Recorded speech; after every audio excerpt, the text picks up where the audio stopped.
Trabaho lang ng trabaho. May nakikita nating factor of factors na nakatulong para po tumaas yung trust rating ng Pangulo despite po ng political noise at pamumulitika laban sa kanya at sa administrasyon po. Oo nga no, kahit na sobrang panggigiba sa kanya ng mga obstructionist na ito na walang magawa kundi manira na manira at hindi makita magagandang trabaho ng Pangulo. Sa ating palagay, yung mga taong mga respondents dito na siyang naging parte ng survey na ito ay nakita nila kung ano ba ang ginagawa ng Pangulo at ng administrasyon. Pero tulad po ng sinabi natin, masaya naman na nakikita na po ng taong bayan ang ginagawa ng administrasyon. Pero muli, uulitin po natin, ang numero po ay hindi po magiging factor para sa Pangulo na magpakampante.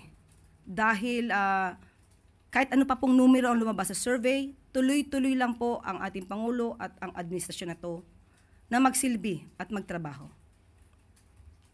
So ma'am, parang sinasabi niyo po na numbers lang naman ito po